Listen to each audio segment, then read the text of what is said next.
जा रहे हैं, एक फोन की दूरी पर है, एक फोन की दूरी पर है। हाँ। वो इसलिए कि हमने जो अंतिम बात कह दी थी, जिस समय तोमर साहब ने कहा था कि कानून वापसी के अतिरिक्त जब भी कोई बात हो तब हम तैयार नहीं, वो फोन कौन करेगा, सरकार करेगी या किसान करेंगे? वो एक फोन ऐसा है कि हम तो यही कह रहे, हमने तो कह रखा है कि कानून वापसी के अतिरिक्त जब भी बात होगी तो हम तैयार हैं, और हम निश्चित रूप से तैयार हैं, कभी भी जब भी वो कहेंगे। चलिए, आप भी तैयार है, उधर किसान कह रहे हैं हम भी तैयार है। आखिरी सवाल होगा, बॉर्डर पर जिस तरह की कील्स रोक कर 12 लेयर की बैरिगेटिंग कर किसानों को रोकने का प्रयास है, या फिर ऐसे कहें जैसे हम लेह लद्दाख या पाकिस्तान सीमाओं पर डटी हुई जिस तरह सेनाओं को देखते हैं, आज वो हालात बॉर्डर पर क्यों? ऐसा है कि जब 26 जनवरी की जो घटना हुई थी सबने देखी, वो पूरे देश ने देखी, और ये वही विपक्ष है जो कहता था, उस समय उन्होंने कहा था कि किसान है वो लाल किले तक कैसे पहुंच गया, और आज वही किसान, वही विपक्ष वापस कह रहा है कि ये कीलें क्यों लगाई जा रही है। प्रशासन है अपना काम, पुलिस प्रशासन काम कर रहा है, और मैं सोचता हूं कि पुलिस प्रशासन निश्चित रूप से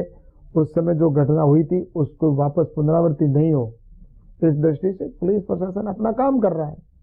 और निश्चित रूप से अपनी सुरक्षा है, उसके नाते वो लॉ एंड ऑर्डर की सिचुएशन की स्थिति को संभालेगा। नहीं, वो किसको रोकने के लिए, किसानों को, या फिर वहां आप जिन लोगों को किसान नहीं समझते हैं उनको? क्योंकि देश के किसानों को तो नहीं रोका जा सकता। जो भी, अगर वहां पर उस समय आपने देखा होगा कि किसान के नाम पर या किसान के बीच में किस तरह से हुड़दंगी पहुंचे, जिन्होंने वहां जाकर एक तिरंगे का अपमान किया, तो ऐसे लोगों को क्या कह सकते हैं हम? उस समय पूरा देश नहीं, पूरा विश्व के अंदर भारत की एक शाख गिरी है और देश शर्मसार हुआ था। ऐसी घटना की पुनरावृत्ति नहीं हो, तो इसके लिए तैयारी है वो पुलिस प्रशासन करेगा, और मैं सोचता हूँ उन्होंने जो किया है तो अपनी, उनका आंदोलन है, उनको कोई डिस्टर्ब नहीं कर रहा है, लेकिन उससे आगे बढ़ेंगे उसके लिए ही है। ठीक है, आपने तमाम वो बातें बताई, बड़ी आसान भाषा में बताई, क्योंकि आपने कहा कि सुरक्षाकर्मी अपना काम कर रहे हैं, वो उन लोगों को रोका जा रहा है जिन्होंने देश के तिरंगे का अपमान किया। लेकिन अब अगर आप देख रहे हैं जिस तरह किसान आंदोलन में अब जुड़ रहे हैं, पंचायतें हो रही हैं हर गांव से, राजस्थान, हरियाणा, उत्तर प्रदेश से भी किसान जुड़ रहे हैं, अलग अलग जगहों से, आपको नहीं लगता आने वाले समय में, अब आगे चुनाव भी होने वाले हैं, तो कहीं नुकसान तो नहीं होने वाला है? क्योंकि अगर चाहे वो विपक्ष कर रहा हो या फिर आप उन्हें किसान नहीं समझ रहे वो कर रहा हो, लेकिन आपकी तो जिम्मेदारी बन रही है ना, क्योंकि इससे एनसीआर दिल्ली के लोग भी परेशान हो रहे हैं, सड़कें बंद हो गई हैं, उनकी क्या गलती? ऐसा है, हम तो लगातार प्रयास कर रहे हैं, हमने 11 दौर की वार्ता की है उनके साथ में, और उनसे निवेदन किया है, और आगे भी हम तो निवेदन ही कर सकते हैं और निवेदन ही कर रहे हैं, क्योंकि वहां अगर ये बात, जिस तरह से आज पूरे कोरोना का भी समय है, लोग भी परेशान हो रहे हैं, तो उस बात को वो किसान के नेता जरूर समझेंगे कि जिद ही अंतिम हल नहीं होता है, हमें समाधान की ओर जाना चाहिए। अगर समाधान कोई है तो वो दोनों के बीच में बैठने से होगा, और यस या नो है उसके ऊपर समाधान नहीं होता है, क्योंकि आंदोलन तो हमने भी किए और उन्होंने भी किए, लेकिन मेरा यही कहना है कि बैठेंगे तो जो इस कानून के अंदर, जो मैंने कहा प्रारंभिक मुद्दों पर आएंगे तो समाधान होगा, और उसके साथ ही क्लोज बाई क्लोज बात होगी कि इस बिंदु के अंदर आपने जो ये कानून बनाया है, इस कानून के अंदर ये कमी है, इसके अंदर आप सुधार करिए तो कर लेंगे। लेकिन पूरा रिफिल करने की बात आती है, तब मैं सोचता हूँ कि ये जो मैंने पहले कहा कि फिर तो ये एक ऐसी शुरुआत हो जाएगी जिसका कोई अंत नहीं है, कि कल धारा 370 का होगा, फिर सीए का होगा, फिर और कुछ आएगा, फिर ये भी होगा कि मर्डर पे भी 302 का धारा, उसको भी हटाओ, मर्डर करने के बाद ही जा सकता है। ऐसा नहीं होता। मेरा ये कहना है कि मैं तो यही कह सकता हूँ कि इसमें आपको कहीं पर भी अगर जो यूनियन के नेताओं को लगता है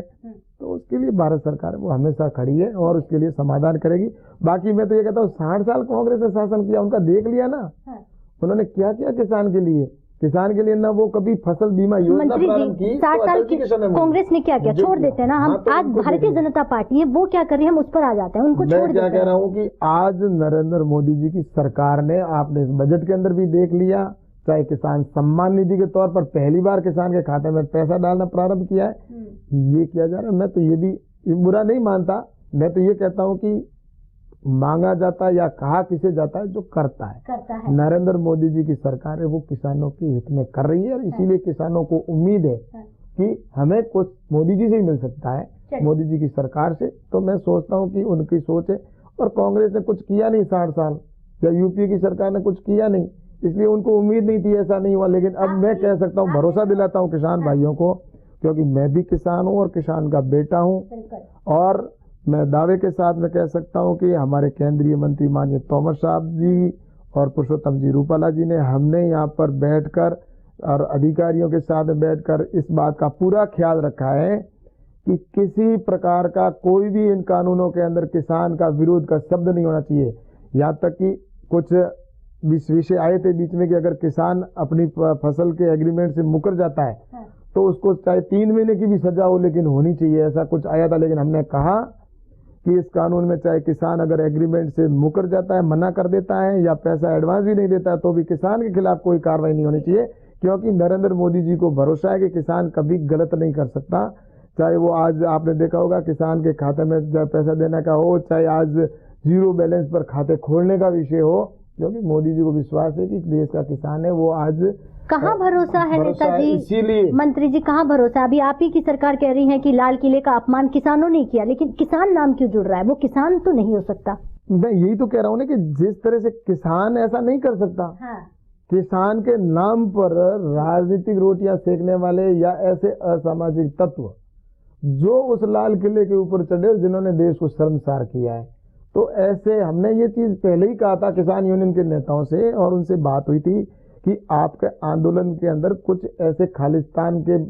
झंडे लगाने वाले लोग भी आ गए हैं, जो और दूसरे भी ऐसे लोग आ चुके हैं जो आपके आंदोलन को गलत दिशा में ले जाना चाह रहे हैं। लेकिन उन्होंने भरोसा दिलाया था पुलिस को भी, और हमें भी भरोसा दिलाया कि नहीं, ऐसे हमारे बीच में नहीं है। लेकिन उसके बावजूद ही पूरे देश ने देखा कि ऐसे लोग वहां पहुंच गए, और वो इन्हीं के बेस पे पहुंचे, वरना ऐसा नहीं होता। किसान को हम कभी, देश का किसान अन्नदाता है हमारा, वो कभी ऐसा डिसीजन नहीं ले सकता कि जो तिरंगे को अपमानित कर सके। तो इसलिए मैं सोचता हूँ कि ये जो निर्णय हुआ है, तो ये अब किसान यूनियन के नेताओं से मैं तो सबसे यही कहूंगा कि आप आओ, बैठो और बातचीत से, और दूसरा कोई इशारा नहीं है ऐसा करने की कभी मोदी जी की सरकार वो कभी नहीं चाहेगी। नरेंद्र मोदी जी की सरकार ने किसान को, अन्नदाता को हमेशा हाथ के हथेली के ऊपर रखा है। पहले कभी लाल किले के प्राचीर से किसान के नाम पर बात भी नहीं होती थी। किसान की योजनाएं बनना प्रारंभ हुई तो अटल बिहारी वाजपेयी जी के समय में हुई है। ये वो जो चाहे फसल बीमा योजना हो, चाहे किसान क्रेडिट कार्ड हो, ये अटल बिहारी वाजपेयी जी के समय में प्रारंभ हुए हैं।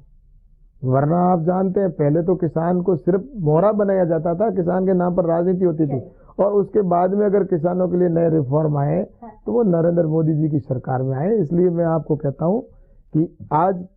नरेंद्र मोदी जी की सरकार में वो सारे काम किए जा रहे हैं जिससे किसान की इनकम डबल हो और किसान आत्मनिर्भर हो, और किसान आत्मनिर्भर होगा तभी हमारा देश आत्मनिर्भर होगा। इस दृष्टि से नरेंद्र मोदी जी की सरकार काम कर रही है। चलिए, बहुत बहुत शुक्रिया, बहुत बहुत धन्यवाद आपका तमाम बातें करने के लिए, और तमाम किसानों को, देश के किसान जो बॉर्डर्स पर डटे हुए हैं उनको समझाने के लिए आपने बजट को भी बड़े आसान भाषा में समझाया, और किसान क्यों डटे हुए हैं, और विपक्ष को भी आपने बड़ा अच्छा तंज कसा कि वो 60 सालों में। लेकिन ये राजनीति है, आप करेंगे वो भी करेंगे, वो कह रहे हैं आप अपने दामन में झांक कर देखिए, और आप कह रहे हैं वो अपने दामन में झांक कर देखिए। लेकिन ऐसे में अब समझना यह है कि किसान जिस तरह महापंचायत कर रहा है और लगातार किसानों को जोड़ने का काम कर रहा है, ऐसे में ये बजट और भारतीय जनता पार्टी की ये बातें जो किसानों को कब मना पाएगी, या यूं कहें ये अन्नदाता कब समझ पाएंगे, ये तमाम वो चीजें हमने कृषि राज्य मंत्री से जाना, और जो तमाम लगातार हर दौर में समझाते हुए आए हैं। इजाजत दीजिएगा, फिर मुलाकात करते हैं किसी खास मेहमान के साथ।